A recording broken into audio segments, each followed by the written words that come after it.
What do you say to Bragg, who says you're trying to stop a charge from happening even before you know of any evidence?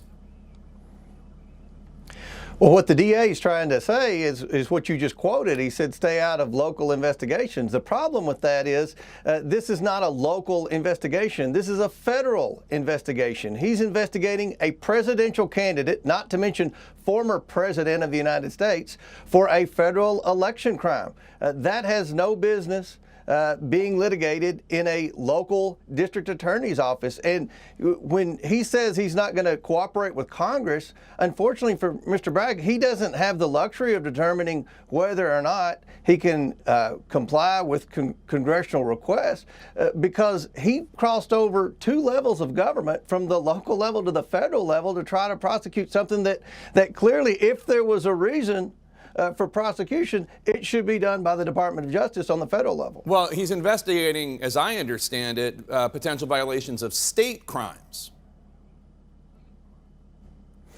Even at that, look, let's just be honest here. I mean, this is about politics. This is a presidential candidate.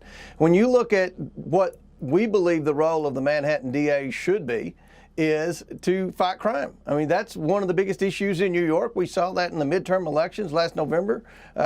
Voters overwhelmingly rejected many Democrat candidates because of the crime issue. We have, a crime crisis in many of our cities. We're trying to do something about that in the House of Representatives. And one of the reasons we believe we have high crime rates in certain parts of America is because we have prosecutors that are soft on crime. And we believe that our tax dollars, and that's where I come in with the House Oversight Committee, we believe tax dollars would be better spent prosecuting local criminals. That's what a DA is supposed to do. Are you arguing that people who commit business crimes are not committing crimes?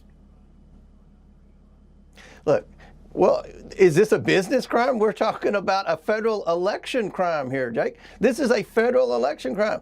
The Manhattan DA does not write federal election laws. My understanding is that he's being investigated for falsifying business records. There was a related prosecution. Michael Cohen went to prison. That was a federal investigation from the U.S. attorney during the Trump years.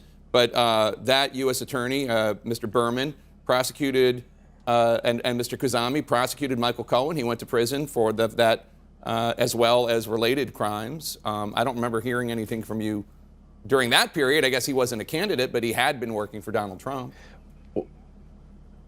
That was a U.S. attorney that prosecuted. Right. We're talking about a local attorney. And look, if you open a can of worms here, here's what's going to happen.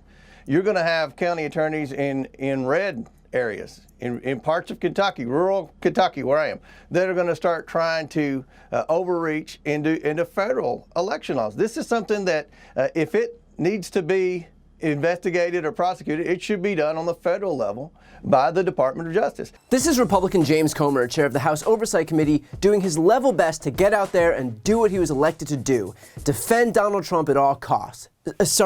Provide oversight. He was elected to provide oversight. My mistake.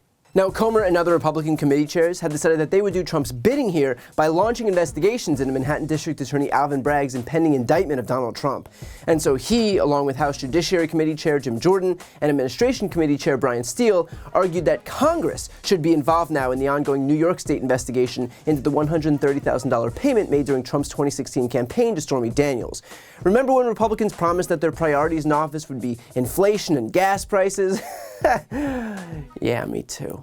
These 3 Republicans sent a letter to Bragg, the crux of which was that Bragg was simply doing the bidding of the left-wing activists by trying to indict Trump on federal campaign finance charges, and that because Trump is the leading candidate for the Republican nomination in 2024, this is all actually under the purview of the federal government.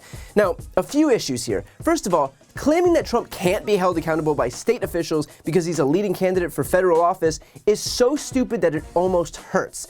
Republicans are basically saying that Trump has carte blanche to commit any crimes he wants, and if any district attorney in any jurisdiction that skews Democratic tries to hold him accountable, then it can just be chalked up to nothing more than political activism by the left. These Republicans are basically looking to shield Trump from any state crime by always just whining that he can't be subject to state laws since he's a candidate for federal office. Make sense? Didn't think so. Also, not for nothing, but preventing the states from holding someone accountable for state crimes is a violation of the 10th Amendment to the Constitution. You cannot interfere with a state that is prosecuting a state crime. And yes, James Comer, that still applies even if it's a prosecution of your deity, Donald Trump. Which is not to say that Congress can't provide oversight, because it can, but it provides oversight of the federal government, not whatever district attorney's offices they've decided that they don't like. And the fact that the self-described party of the Constitution doesn't know that really does put on full display the difference between Republican branding and Republican reality. And look, these Republicans will fall back on the talking point that what Trump did in the Stormy Daniels case was a violation of federal law, and there was a violation of federal law. In fact, just as a quick aside, this is a good reminder that federal prosecutors brought a case against Michael Cohen, who was Trump's lawyer at the time, in which Cohen admitted that the actions that he took were at the direction of and for the benefit of Donald Trump. And Cohen went to prison for those crimes, which raises the question, why would the henchman go to prison for a crime that was at the direction of and for the benefit of his boss, and yet his boss not be held accountable? And the answer, of course, is that Bill Barr was running cover for his boss, Donald Trump. Jeffrey Berman, the Trump-appointed U.S. attorney at SDNY, conceded that it was because there was political interference from other Trump appointees who ordered prosecutors to end their investigation. Berman also admitted that Barr not only intervened in the case, he tried to kill the ongoing investigation and even suggested that Cohen's conviction should be reversed. So when Republicans pretend that Trump was absolved of any and all culpability because the federal government case went nowhere, they are feeding you a narrative that is so misleading it is almost offensive. But going back to the point, the Republicans will say this is a violation of federal law, and so Alvin Bragg has no jurisdiction here. Two things. First, yes, it was a violation of federal law, but New York also has laws. I know this is going to come as a surprise to Republicans, but New York State does have campaign finance laws and tax laws. In fact, you can be prosecuted for the same exact crime if it violates state law and federal law. But second, and even more importantly, we don't even know what the state crimes are. These Republicans are literally trying to claim that Alvin Bragg can't prosecute Trump because he's an elected official and it's a federal crime and this and that.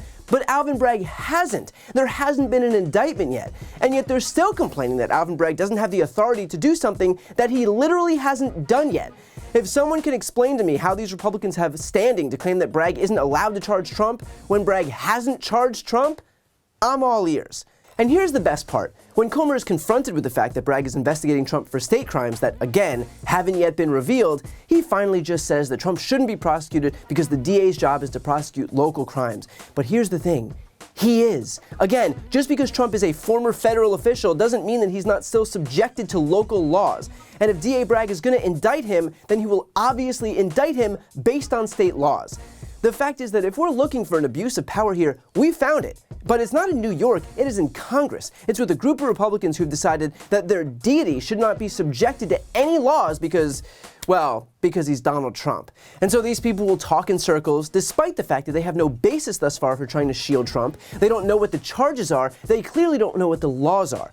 And yet they're so desperate to defend Donald Trump that they're already calling non-existent indictments an abuse of power. I've said it before and I'll say it again. I wish I could do anything as well as the GOP can project. Before you go, a quick announcement. I've started a Spanish YouTube channel. Democrats desperately need to be able to appeal to Spanish-speaking audiences, so this is me doing my part. To help that channel get going in the algorithm so that we can finally start spreading our progressive message and breaking the conservative stranglehold on Spanish-speaking media, please subscribe and watch a few videos. The link to that channel, called Brian Teller Cohen Espanol, is right here on this screen. And of course, to see more of my content in English, make sure to subscribe to this channel as well. The link is also right here on this screen. Thanks so much for watching.